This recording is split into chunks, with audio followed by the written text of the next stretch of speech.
Welcome to the Real Estate Guys radio program. I'm your host, Robert Helms. What is on the mind of real estate investors everywhere? Well, we know because you send us your questions. And one of our favorite things to do is answer them on the air. It's Ask the Guys today on the Real Estate Guys radio program.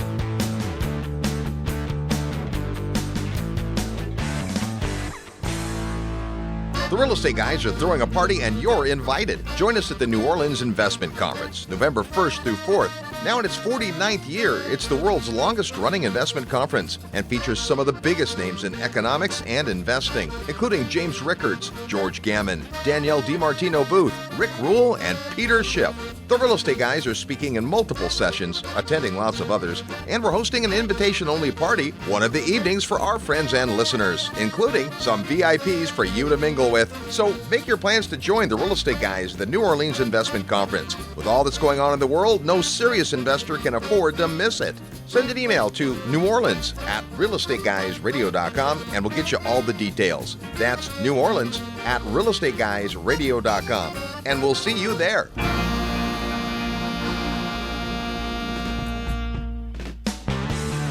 Welcome to the Real Estate Guys radio program. I'm your host, Robert Helms, and joining me, our co-host and financial strategist, Russell Gray. Hey, Robert. One of our favorite guests in the world is you. We love when listeners write in and ask us questions. We get a ton of questions, and many of them don't really apply to a lot of folks. So today you'll hear some of the questions that do as we bring you another episode of Ask the Guys. If you have a question for the Real Estate Guys, all you have to do is go to the website at realestateguysradio.com and click the button that says Ask the Guys. We just have two disclaimers. The first is that we do not give advice.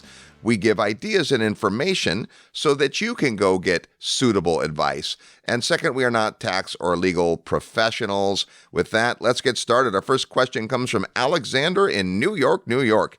Hey guys, I'm looking at a piece of land in upstate New York. It's my dream lot with a big pond on it and lots of land. I took a tour of the lot and fell in love. Well, caution there, right? It depends on the kind of real estate. You got to be careful about falling in love with it, but I get it on this. However, my real estate agent told me that the seller deeded the neighbor into the lot with access to ride his ATV on it whenever he pleases to do so. Is there any way for me to buy this lot and not have the neighbor on it? Thank you for your time, Alexander. All right, well, I thought we'd bring up this question, even though it's a unique situation, because there is a bigger application. So we will answer your question, Alexander. But it's common that we have various permissions given over the years. I have a friend who's got a couple hundred acres, and it's really primarily for hunting. And over the years, he's granted a couple of buddies of his the right to go hunting on his land. Now, he does have to manage the calendar, so they can't go anytime they want.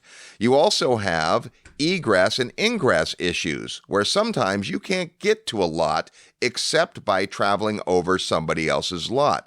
So oftentimes, there is limited permission granted to the folks who own the lot, say behind, to travel over the front lot to get there. Now, that's different than a flag lot, which actually has a deeded small section of a road that leads to the back lot. So this is very common practice. So the reality is we don't know upstate New York. We're not familiar with the laws. And when you say deeded into it, is it a permission? Is it an ownership? Is it a percentage? So I think the big picture is you're going to have to consult a local real estate attorney with all of the facts, what is truly deeded, what the permissions look like, and see if there's something they can do to help you. Right. And I think that, again, not being a real estate attorney, Robert and I aren't attorneys. Robert practiced as a real estate salesperson for many, many years and has a lot of familiarity with real estate transactions. I can just say this, there's a way you approach these types of problems, and you just have to go through first figuring out what rights and responsibilities there are. So there are title companies. They can run preliminary title reports. They can tell you if there are certain restrictions that are attached to the property. The real estate agent listing the property should be able to reveal to you what is on there and what the arrangements are. Obviously, your agent has already disclosed some information to you. And then the big question is this thing stuck on the property? Does it run with the land? Is it permanent? Or is it something that can be negotiated away? If it's a deal breaker for you and it can be removed by the seller, because if the seller granted the access, presumably the seller reserved the right to take it away. And if the seller wants to sell the property and that's a deal breaker for you, then he's going to have to go renegotiate that deal. And then you may decide to have a conversation with who may be your new neighbor and decide if you can work out a deal, because obviously you want to be friends. But it really starts with, to Robert's point, you need to know what your rights and responsibilities are. Those are going to be wrapped up in title and in the purchase contract that you execute. You're going to need a real estate attorney to help you navigate that. Don't assume anything, and then just try to cut a deal based in the parameters of what you can and can't do and what the seller can and can't do.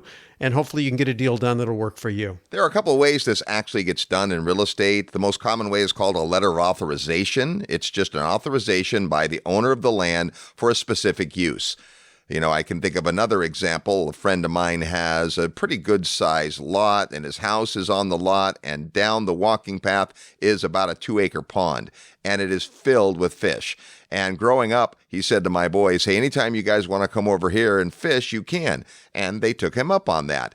In fact, it got to the point where we didn't even have to call or anything. We knew how to get there. It didn't disturb him anytime we wanted to go out and fish.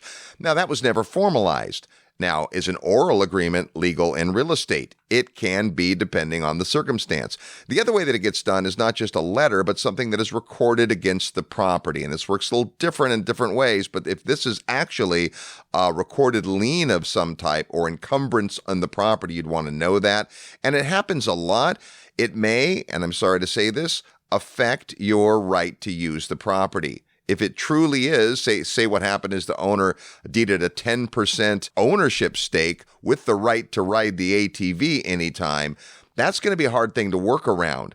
I think Russ's idea is the best. Find out what the seller did, and are they willing to change that if they're planning to sell the property. It wouldn't be unreasonable for a seller to say, you know, for all these years, I've allowed John to ride his ATV, but now that I'm no longer going to own the property, I need to rescind that. So good luck. Thanks for the question, Alexander. And since it is your dream property, we hope it works out.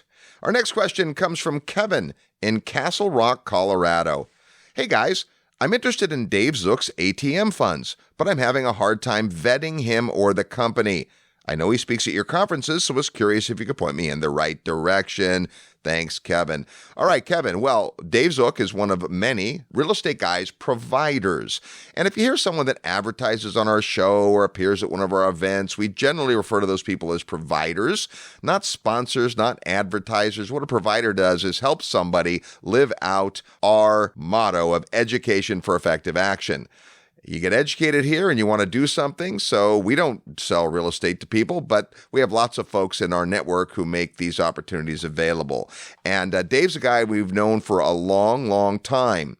However, I've never seen one of Dave's ATMs. I've looked over his business proposal and it seems solid. I haven't looked at the underlying contracts that he has. I'm not even sure where they all are. So it definitely is incumbent upon you as an investor to do the due diligence and homework necessary to satisfy yourself as to the offering. Yeah, I think the important thing here for everybody listening to us or any show out there is anybody you hear on a radio show or a podcast or a YouTube video or you hear speak at a conference, most of the time that's all done as the sharing of ideas and information. It's not really a solicitation. It's not an offer.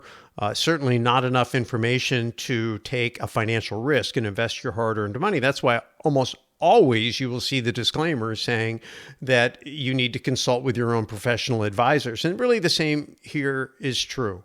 Kevin, if you don't know how or are unable to do the due diligence on Dave and his deal, then you need to find someone who knows how to do that you can hire to do that for you. There are companies that perform due diligence.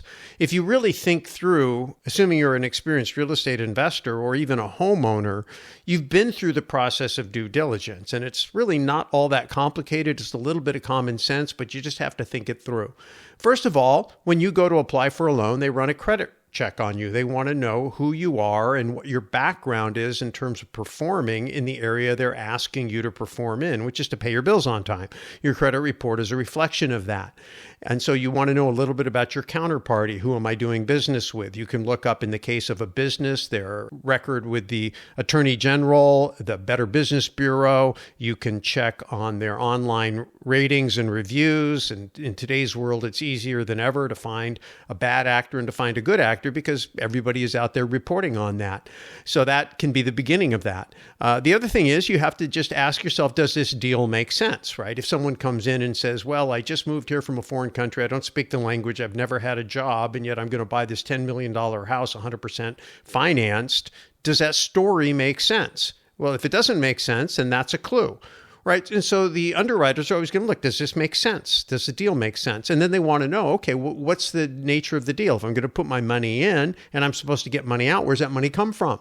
And so they're going to verify your income, your employment. They're going to want to see proof of that. They're going to want to see bank records. So if you really think through the whole transaction, I won't bore you with all the details, but if you really to think through, you need to understand the deal. Does it make sense? You need to understand the key dependency that makes a deal work and do your best to vet that third party if you can. In a lot of ways, these types of deals are easier to understand. If you're investing in a biotech company or some high-tech company or bioscience or something like that, most of us are not scientists, and we're not going to really understand the business model, the product, the competitive pressures. An ATM fund is like a self-storage center or like a rental property. Those are pretty simple business models for the average Joe to understand. So if you kind of understand the model and you feel good about the counterparty, and then you bring somebody in who can actually help you look at the disclosures that you should be shown. Anytime you do any type of a private placement, which it's my knowledge that this is a private placement, you got to be an accredited investor, and you're going to need to be presented with a private placement memorandum, which discloses a lot of things. You haven't put any money in at this point, but you need to read those documents and understand all the risk. If there's anything you don't understand, that's where you need to bring in advisors to help you. Wish we could just tell you, hey, everybody that you hear or meet in any trade show or on any podcast, including ours, is as solid as the day is long, but that's simply not true. You've got to do your own homework. It's great that you're asking us, but we can only tell you we've known Dave for a long time. We don't have any reason to doubt him or his deal, or you wouldn't hear him on the show or see him on our stage. But with that said, we can't vet or guarantee anything. You're going to have to go do your own homework. You probably heard us talk about the elements of any real estate deal, and ATMs aren't exactly real estate, but it applies. There's the horse, the jockey, and the track. And recently, Ken McElroy suggested we also add the position of the trainer, which would be a manager. The track is the marketplace. So if you're looking at a portfolio of ATM machines in a market, you'd want to vet the market. Is there that kind of demand? Do you expect that to continue? The horse is the product itself. Does this ATM machine make sense in the day and age of people using less cash and more digital? Well, there's lots of reasons to look at where they place these machines, so you can answer that question. And then there's the jockey, and that's Dave and his team. Dave Zook is a syndicator who doesn't run every deal himself. He affiliates with teams. The team that is part of this particular offering has a lot of experience, and I'm guessing you'll be able to do some vetting there. And then the trainer, that's the management company. What happens after you make the investment? So with any passive investment, you want to do your homework up front and satisfy yourself to the best of your ability that, hey, this sounds reasonable. It seems legitimate. I'm willing to take a risk. Never risk more money than you're willing to lose. But once you've made that determination, you put your toe in the water and you see how it works. There are all kinds of folks that start small, and once it goes well, add more money. But you do want to be prudent, and it really is more than just about Dave. It's about anybody you invest in. Take the time up front to do the due diligence. Now, having said that, I'll add one more thing. There are certain things that it is just absolutely impossible for you to find out. And that's just the way the world is. There are some bad actors who are so good at it that they infiltrate, they have a story that seems mostly reasonable, and they rely on the fact that many investors are a little bit lazy, and once they pass the initial sniff test, they put their money in, and lo and behold, find out 2 or 3 or 10 years later that it wasn't legitimate. That's pretty rare, but you can't always sniff out every single piece of that. So that's why I always come back to make sure you understand the deal. If you don't understand it and can't explain it to a partner, a spouse, your next door neighbor, then probably a good idea to pass. And the second thing is just never put any more money into any kind of investment except that you can afford to lose. You don't want to lose it. But don't bet the kids' college fund. Don't bet the vacation money. Don't bet any money that you're not willing to walk away from if the deal goes bad. It's Ask the Guys. Your questions, our answers. If you've got a question for the Real Estate Guys, just go to the website at realestateguysradio.com and click Ask the Guys. We've got lots more when we come back. You're tuned to the Real Estate Guys radio program. I'm your host, Robert Helms. Real estate investment advice right in your mailbox. Sign up for the free Real Estate Guys newsletter at realestateguysradio.com. All aboard. Registration is open for the Real Estate Guys 22nd Annual Investor Summit. Imagine spending more than a week with like-minded investors, world-class educators, and real-world professionals. Returning in 2024 is the editor of the Gold newsletter, Brian London, real estate developer Beth Clifford, and the rebel capitalist George Gammon. Back with us in 2024, sales legend and best-selling author Tom Hopkins. And joining us live and in person for his 12th Investor Summit, Ken McElroy. Plus 2 brand new faculty members we can't even mention yet, and a lot more. It all begins June 13th in Fort Lauderdale, Florida. Visit investorsummitatc.com to get all the details and reserve your spot. This transformational week is like no conference you've ever attended. Go to investorsummitatc.com and make plans to spend a week with the Real Estate Guys, Ken McElroy, Tom Hopkins, and an all-star faculty on the 22nd Annual Investors Summit at Sea. Having trouble finding deals where the numbers make sense? Invest in an asset class that delivers cash flow to you in good times and bad, and where most of that cash flow is tax-free. I'm Dave Zook. Many of you have heard me speak at Real Estate Guys events or heard me on their podcast. My team is a top 5 ATM operator in the country, and right now accredited investors can make cash flow returns well into the double digits and get huge tax deductions. For your free report on this lucrative asset class, email atm@realestateguysradio.com. Hi, this is Lawrence Yun, Chief Economist with National Association of Realtors, and you are listening to the Real Estate Guys. Welcome back to the Real Estate Guys radio show, now in our 27th year of broadcast. We're glad you're here. It's Ask the Guys. Your questions, our answers. If you have a question for us, all you have to do is go to the website at realestateguysradio.com and click Ask the Guys. This next question comes from Selena in the township of Washington, New Jersey. Hey guys, what is the name of the person you interviewed about commercial real estate and lending a few weeks back? Thanks so much. All right. Well, if you didn't hear the show, you're going to want to go back and hear it. But we interviewed Anton Matley. He's a commercial lender, but he has a lot of insight into where the market is. He studies bigger picture economics. And Anton has written a report for folks who are just starting in commercial and especially multifamily. It's called The Ultimate Guide to Financing Your Apartment Complex. You can get a copy of it by sending an email to multifamily@realestateguysradio.com. Yeah, and besides his amazing accent, which just makes him sound like a super smart Swiss banker, his background is really impressive. But the thing that I like is he really gives back. He likes to teach. He's a faculty member at our Secrets of Successful Syndication. He participates every year in our annual Investor Summit, and he's an active member of our Syndication Mentoring Club. And so Robert and I have always believed, all the way back in the time when we first got together, and I was in the mortgage business, and Robert was in the real estate brokerage business, to lead with education. That's how we ended up doing all this. We got so into the education, it became so fun. We made that our main business. But Anton is a guy that leads with education. He's happy to answer your questions. He works with syndicators. So if you're bringing on partners, he understands how to do that. In fact, gave a great presentation on that on our last Secrets of Successful Syndication. So check out Anton. Take a look at his free report, Ultimate Guide to Financing Your Apartment Complex. Just send an email to multifamily@realestateguysradio.com. That'll give you Anton's contact information and also that free report. By the way, that has me thinking about a way this might tie into the previous question, and that is your lender can often be a source to help when it comes to some of the due diligence items in a deal. You're not going to rely on the lender to do that work, and you really don't have a lender involved in, say, the ATM fund. But a lender looks from a different perspective. They have a lot more experience than most real estate investors. Think about it. If you're an amazing real estate investor and you're buying 4 properties a year, 4 multifamily properties, 60 units here, 200 units there, 340 units there, you're doing one every quarter, you're a rock star. Well, Anton probably does dozens a year. So he looks at more deals, vets more deals, understands when a deal looks like it holds water and when it doesn't. So just think about who else is on your team that can lend a hand when it comes to due diligence.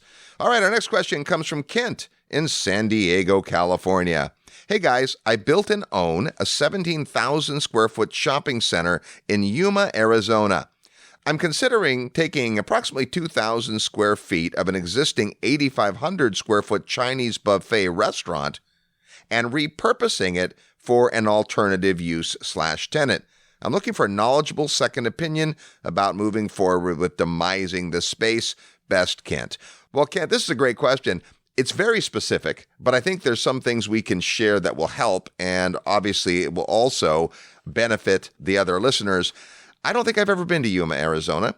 I can't speak to the marketplace at all, but I will say this. You always have to look at what is highest and best use. Now, that's terminology we borrow from the appraisal profession. When an appraiser, a licensed appraiser, does a USPAP, that's the Uniform Standard of Professional Appraisal Practice form, the form they use to collect the data and come up with their answer, they're trying to solve a problem. And the problem is highest and best use. So you have this 8,504 square foot Chinese buffet restaurant, and for whatever reason, we're going to assume they're not using the 2,000 square feet. Maybe you own the restaurant, maybe they just don't need the space, but for whatever reason, you're going to have this extra 2,000 square feet. So the problem is, and this is the problem you're trying to solve, not the appraiser, what's the best thing I can do with that? You have an idea because you've said alternative use, but you're looking for third-party help. Well, in Yuma, Arizona, you got to think about who are the third parties that would have that sort of local tribal knowledge. And I think the first group to consider are commercial real estate agents. Some commercial real estate agents only help people broker, sell, and buy buildings, but many of them also do leases. And because the ones that represent tenants are in touch with a lot of prospective tenants, they kind of know where the puck is going. So I think an excellent resource is to find a commercial leasing broker and say, hey, I've got this property, I've got this idea. What do you think? Yeah. So when I first heard the question, I wasn't even sure I really understood whether this was a business question or a technical question. And so I kind of looked at it. You obviously took it from the business standpoint, which I think is great. I mean, the first player, assuming this Chinese buffet restaurant is actually there and operating, you're taking space from them. If you're not, then maybe whoever would be taking over that side of the space would factor into the equation. I'm not sure. But assuming that the Chinese restaurant is going to continue to operate and you have made it good with them because they're obviously a paying tenant, then the next thing to do is figure out, well, what do I do with this 2,000 foot space? And to Robert's point, talk to people who know the market and ask the market what the market needs, because that's what you want to do. The market doesn't care what you need. The market will only care what it needs. So if you build something the market needs, you'll get what you need. But on the technical side, when it says second opinion, I didn't know, especially because you used the word demising, if you were specifically talking about the construction or anything technical. And so I think that you're going to want to have consultants who work with you specific to what you can and can't do in the specific jurisdiction. You're going to want to have somebody who really understands the construction of the building, tell you what you can and cannot do safely in that particular building. You're going to need to think about the impact on the current tenant, the Chinese buffet restaurant, and then put that into the context of whatever it is you think you want to do with respect to what the market needs. And when you put all that in a blender, I think what you'll do is probably come out with some options for yourself. And then it's going to be a business decision about risk versus reward, about how much capital you got to put in to make it happen versus the return on investment. Because you might decide, hey, if I put in all this money, then I can get this kind of tenant and I can get 20% more rent, but I'm going to spend 200% more money. And you might say, well, for another price, I could get less rent, but get a lot higher ROI. So that's where the business side. First, you got to get the technical knowledge, you got to get the market knowledge, and then you take those two pieces together and you make a business decision. Now, Kent, you mentioned that you built this building, so just a couple things there. You may already have a construction team who can inform you about, where the likely division point is, how you separate out HVAC and utilities and all those technical questions. But also, don't assume that the law is the same today as it was when you built the building. Many times buildings that were built, 20, 30, 100 years ago have outdated components. They wouldn't pass an inspection today, but they are considered, quote unquote, grandfathered in because they were built so long ago. Hey, as long as you don't change the use, you're fine to operate the building as is. You're talking about changing the use. So you just want to know, does that create any kind of responsibility or liability to come up to current standards or any of those things? But wish you luck, Kent. Great question. And thanks for listening to the Real Estate Guys. All right, our next question. Actually, we have kind of three questions here I lumped together because there were kind of inquiries that come in to ask the guys that don't necessarily have to do with real estate as much as our events, but a lot of people ask these kinds of questions. So let's just get through them quickly. First of all, Steve from Santa Fe, New Mexico says, "Hey guys, I was not able to make the October syndication event. Do you have any other dates for future events?" Well, as fate has it, we have just set the calendar for the next Secrets of Successful Syndication event. It'll be March 22nd and 23rd. That's a Friday and Saturday in Dallas, Texas. I don't even know if registration is open yet, but get those dates penciled on your calendar, and shortly we'll be opening that up to registration. It's going to be a great event, and we'd love to have you there. Well, Steve, you can send an email to syndication@realestateguysradio.com, and that way you'll be on the notification list. If registration is open, you can register. If the first thing we do is we send out priority access. If you're on the advance notice list, that is the absolute lowest price. So just a little secret because you're listening. If you're on the advance notice list when we do an event, before the event opens to the public, everybody on that list gets the opportunity. It's about a 2-week window to register at a non-public lowest possible price. So make sure you're on that advance notice list. Just send an email to syndication@realestateguysradio.com. Hope to see you there, Steve. The next question is from Kathy in Durham, Maine. What is the host hotel for the Create Your Future event in January? Can I have the address, please? Thank you. Well, the reason I want to include this question is we get this a lot. Before people reserve their space, they want to know what hotel it's at, and I kind of get that, going to a lot of events myself. But for many, many years, we've made it our policy not to disclose the host hotel until somebody is actually registered for the event. Yeah, and the reason is, just to be blunt, we get party crashers, and it just makes it a lot harder on the team because people show up and they try to sneak into the event without paying, and then it becomes these unpleasant interactions where we check for badges and they have to show ID. And the incidences of that since we instituted this policy went way, way, way, way down. And so it's just easier. You really don't need to know the exact address of the hotel until you're registered, and you get all that information as soon as you're registered. But you do have enough information to make a decision about travel expenses and whatnot because we give you the city. In fact, sometimes we'll give you the suburb of the city. We do these events a lot in Dallas. And of course, if you know Dallas, it's a huge metro. And so we'll tell you what area of the Dallas metro we're in. And then we will, again, disclose the hotel address and all the details, including our hotel registration link to you once you're registered. And very often we get a hotel block rate that is lower than any rate you can find. In the hotel business, that's something that hotels do to encourage businesses and event companies to come to their hotel. They give a group rate. So you do want to wait to reserve your spot before you register and get the details. You can always compare that to other hotels in the areas, but it sure is easy, especially for Create Your Future. It's so intense and takes so much time. You want to be at the host hotel. That event happens the second weekend of the new year in the Las Colinas area of the Dallas-Fort Worth Metroplex. So hopefully that helps. And I know people don't always like that answer, but that's the answer for the reason we gave. It's Ask the Guys. Your questions, our answers. We've got more coming up. You're tuned to the Real Estate Guys radio program. I'm your host, Robert Helms. Live nationwide, you're listening to the Real Estate Guys. Find out more at realestateguysradio.com. Are you achieving everything you want in life? What if there was a time-tested way for you to get everything you've ever dreamed of?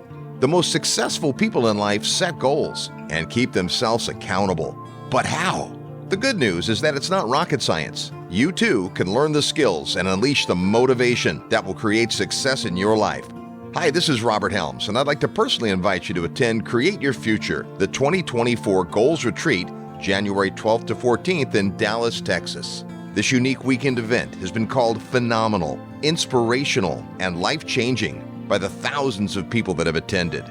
Hear from some of them and find out more at goalsretreat.com. Get your life back on track, physically, spiritually, and financially. Attend the 2024 Goals Retreat on the second weekend of the new year. Visit goalsretreat.com to learn more and get on the advance notice list. This is no dress rehearsal. Live the life you were meant to. Visit goalsretreat.com or call 888-489-7723 extension 18. That's goalsretreat.com.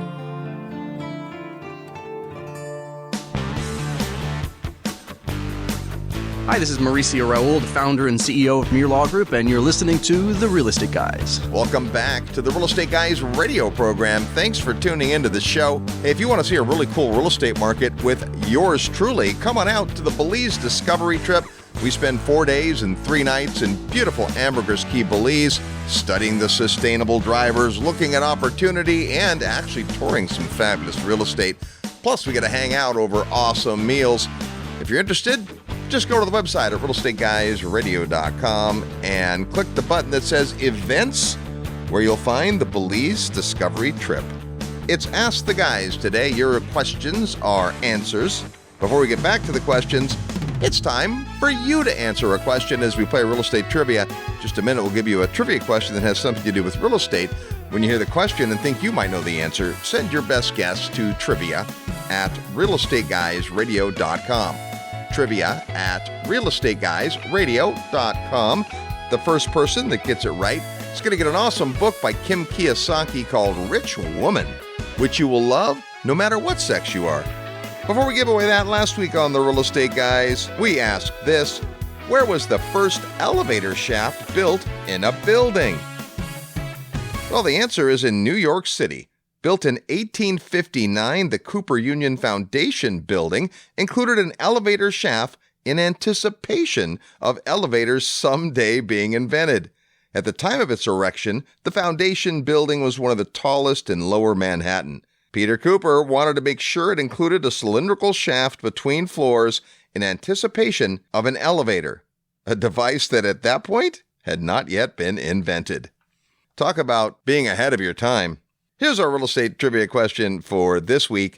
Which country has the largest average home size?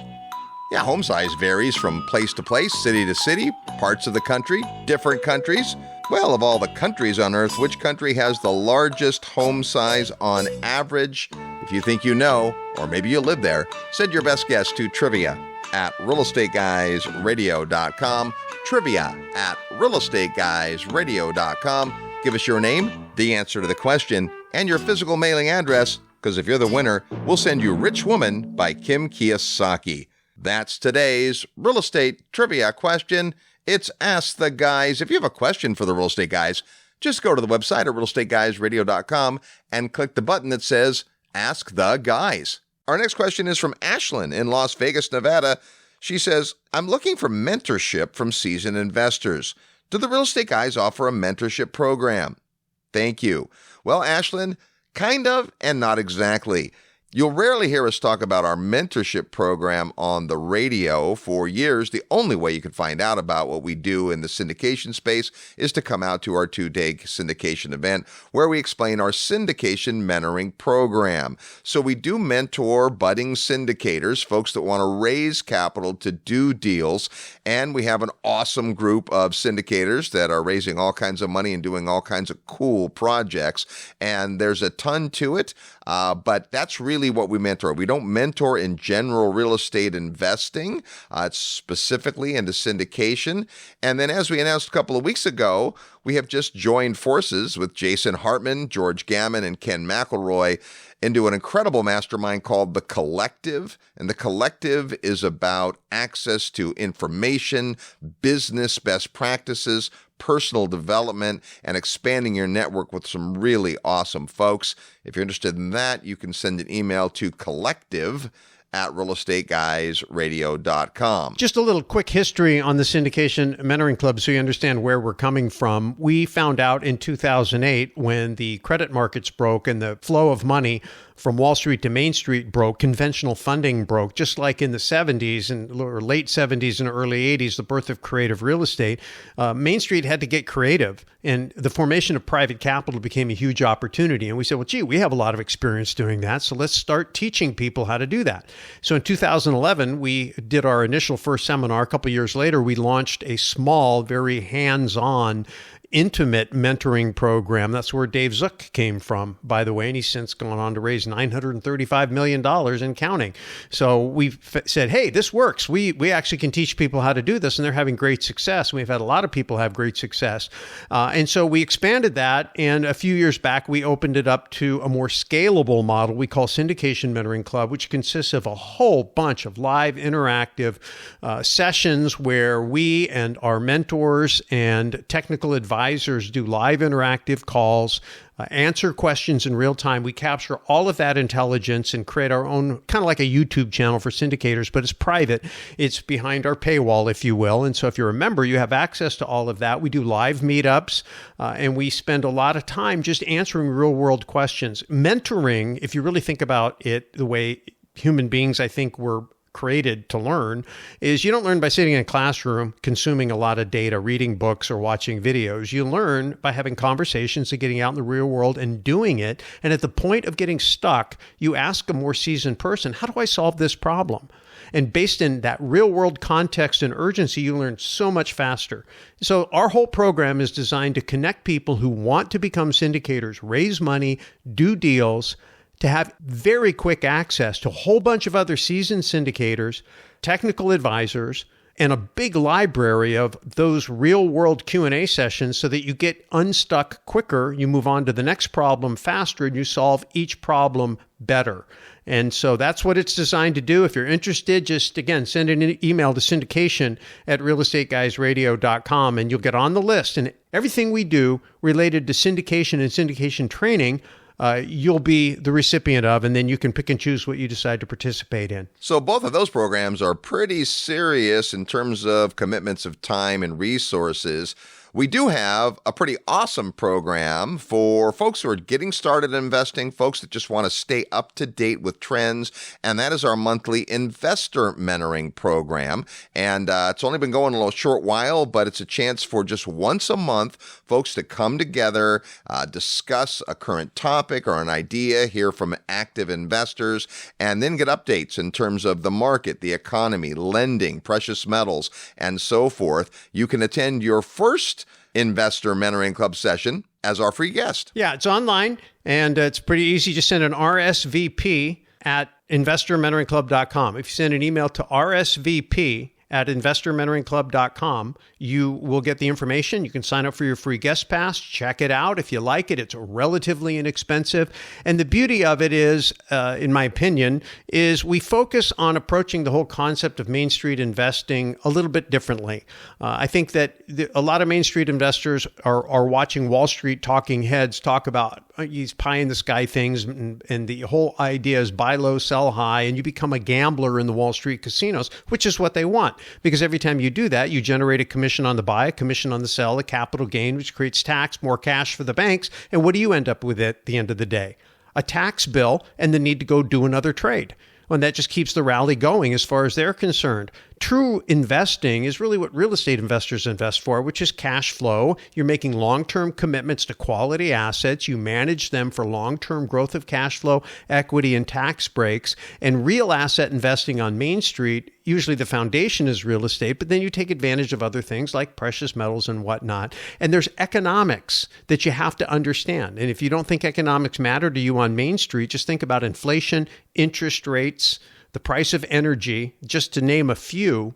all of those things directly impact you, plus taxes and regulations. And so we talk about what we call macro to Main Street. How do those topics relate back to what you're doing with Main Street investing, not the Wall Street spin? So if that sounds interesting to you, just check it out. Send an email to RSVP@investormentoringclub.com, and you can claim your free guest pass. It's Ask the Guys today on the Real Estate Guys radio program. We've got an awesome question next. You're tuned to the Real Estate Guys radio program. I'm your host, Robert Helms. Need help with your real estate investment portfolio? Check out the resources page at realestateguysradio.com. For thousands of years of human history, silver has been recognized as money. Then in 1965, the United States took silver out of the financial system. But did silver stop being money? Smart investors don't think so. And ever since, when there are concerns about the quality of the currency, alert investors seek shelter in silver and gold. As the size and frequency of major financial crises grow, silver is attracting a lot of attention. To help better understand the what, why, and how of silver, watch the free 9-part series, Making Sense of Silver. Everything you always wanted to know about silver but didn't know to ask. Featuring 30-year precious metals veteran Dana Samuelson. Send your email requests to silverseries@realestateguysradio.com. Whether you own silver now or you're wondering if it's too late, email silverseries@realestateguysradio.com. Forbes rated Memphis the best cash flow market in the nation. And our good friend Terry Kerr at Mid-South Home Buyers has been the premier turnkey rental property provider in Memphis for over 13 years. With an A+ rating from the Better Business Bureau, Terry has renovated over 750 houses. Real Estate Guys listeners have snapped up hundreds. Discover what these satisfied investors already know. Mid-South's properties are completely renovated with a 1-year warranty and a lifelong rental guarantee. They're affordable, well-managed, and easy to own. Perfect for beginning investors and veterans alike. Get in on the action. Contact Terry and his team via email at midsouth@realestateguysradio.com. Hi, I'm Nomi Prinz, author of Collusion. You're listening to The Real Estate Guys. Welcome back to the Real Estate Guys radio program. Thanks so much for tuning into the show. Hey, if you lack clarity and direction in your life, or you just want to get more faster, then come on out to Create Your Future, the 2024 Goals Retreat. It happens the second weekend of the new year in the Las Colinas area of Dallas, Texas. It's a transformational event, our highest rated event, and you're going to dig it. You get all the details on the website at realestateguysradio.com. Under events, you'll see Create Your Future, or just go to goalsretreat.com. It's Ask the Guys. Your questions are answers. This next question comes from Tammy in Morgantown, West Virginia. Hi, Real Estate Guys. I've been a listener since 2015, and your show has brought great value and education to my life, and I look forward to listening every week. Those are very kind words. My Thank favorite you, Tammy. question for today now. My question is, how do successful, busy people like yourselves who operate more than just one business, podcasts, live events, real estate, find or make time to relax and for self-care? How much time do you set aside and how often? How do I know if I have too many irons in the fire, especially since I also work a full-time job? Can you speak to the newer investors with a limited team and or resources? Thanks again, Real Estate Guys, for your input. Well, Tammy, you always say if you want great answers, you have to ask great questions. And this is a great question. People that get inspired by something, they get passionate about real estate or business or whatever it is, often are guilty of spending so much time doing it that they aren't setting up enough time for themselves. And we say that health is the ultimate wealth. For instance, if you don't take care of your health, then you don't have what it takes to get all those dreams and visions and businesses started. So this is an excellent question. Yeah, we spend a lot of time with our students in the Syndication Mentoring Club because any entrepreneur can really suffer from overcommitment. It's easy to do. When you're a committed person and you set goals and you're serious about that goals, you attack those goals with vigor and belief and hope and enthusiasm, and you commit. And it's very easy if you don't recognize that time and focus and energy are zero-sum games, right? You can create more money, you can create leverage in your life in a lot of ways, but you cannot manufacture more time. The most successful person in your life, the richest person in the world, and the poorest loser you've ever met all have 24 hours, 7 days a week, 365 days a year. That's just the way it works. And so it isn't the amount of time that anybody has or doesn't have. It's the strategic decisions they make about what they're going to focus their time and effort in and how much leverage they can build. So to specifically answer your question, you're already in the winner's seat, Tammy, because you're asking the question to Robert's point. You're already saying, hey, I care about myself. When you make yourself a priority, then you're going to do it. You can't hire anybody to work out for you. So I'm a big fan of time blocking. That's what I do. I get up very early. I woke up this morning at 3:30. That's what time I get up, 3:30, 4 o'clock in the morning. And I spend the first couple hours just planning and thinking and getting organized. And I'm already awake and then off into the gym. And I can get all that done before the rest of the world has gotten up. Now, not everybody's a morning person. I can't even say that I was born a morning person, but I learned the value of mornings. That's how I do it. I multitask. I know I have to stay up on things, listen to podcasts, read books. I know, Robert, you do this. I do it when I go for a walk. I go for a walk, I throw the headphones on, and I'm listening and learning as I am walking.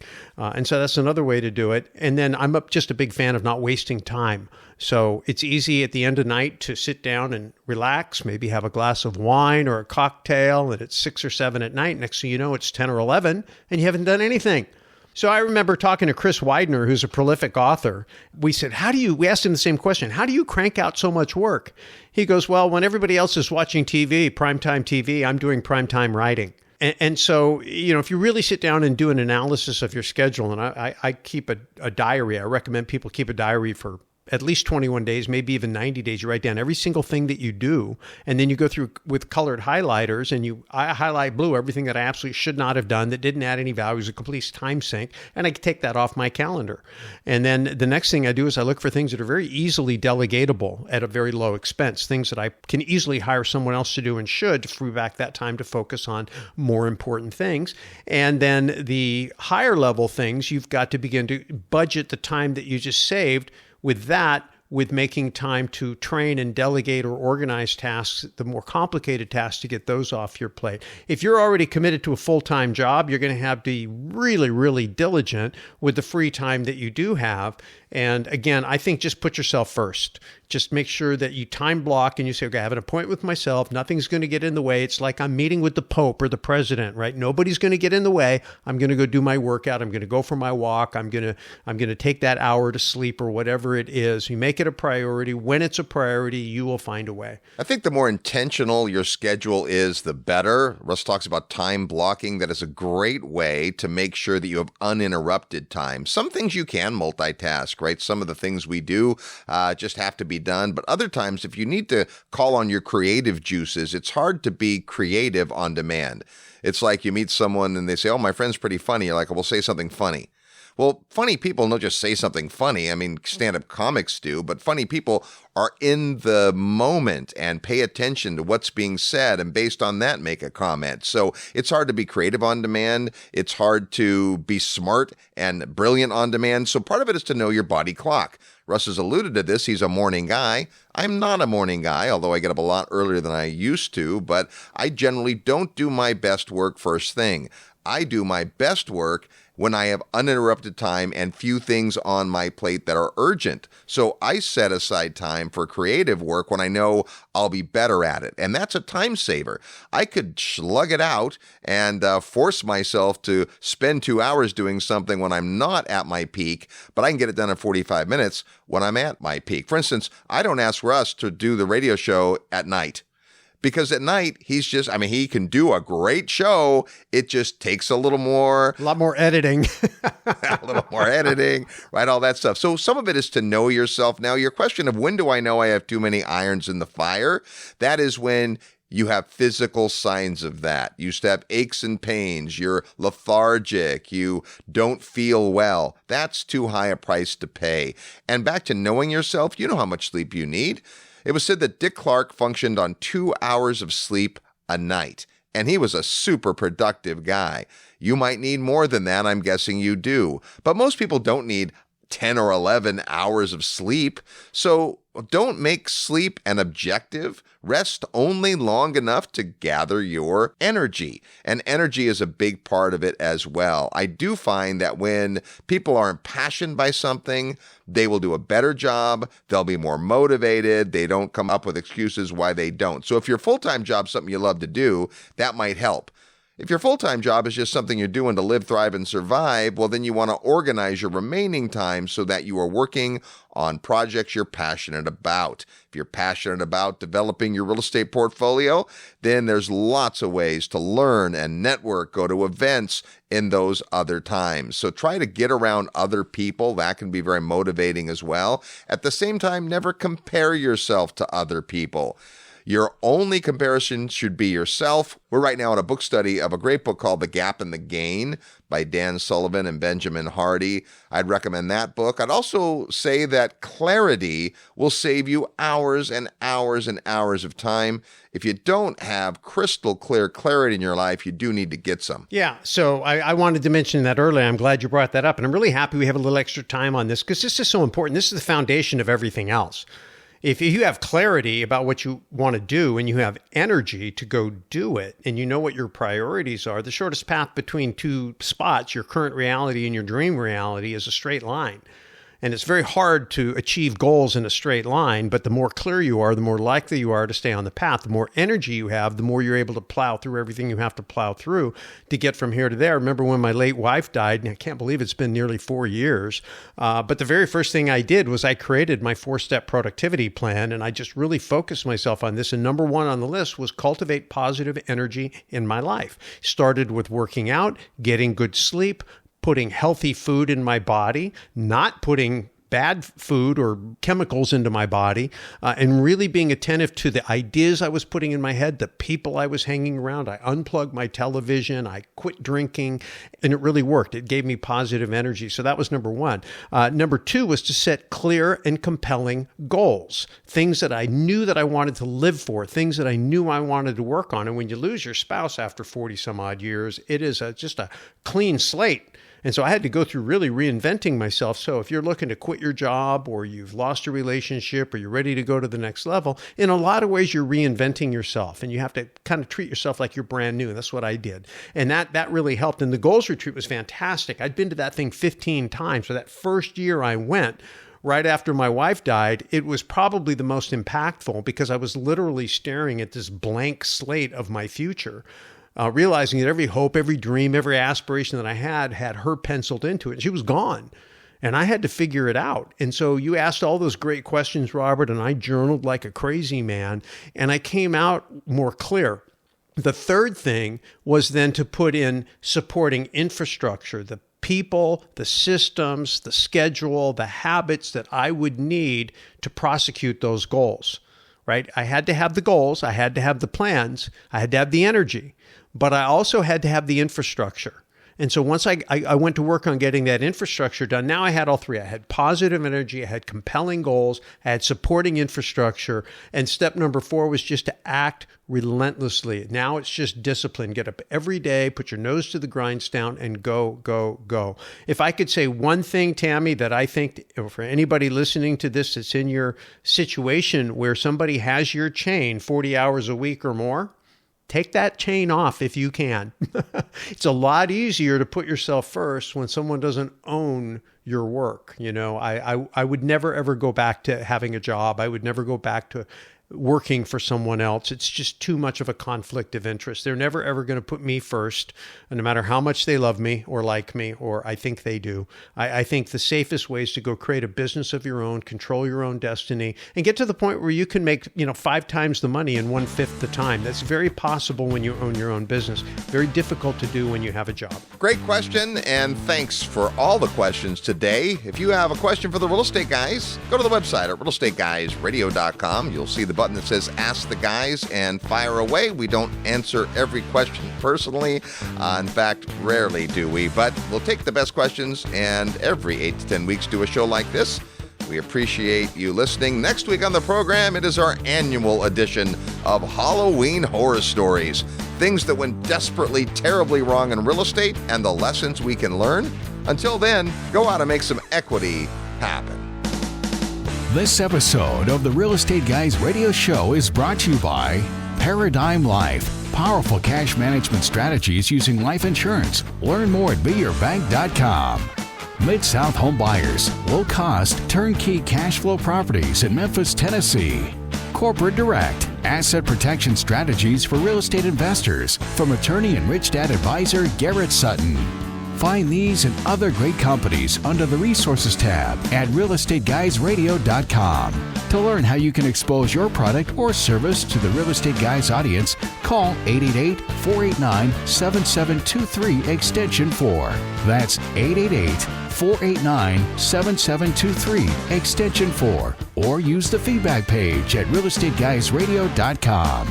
Thanks for listening, and we'll see you next week right here on the Real Estate Guys Radio Show.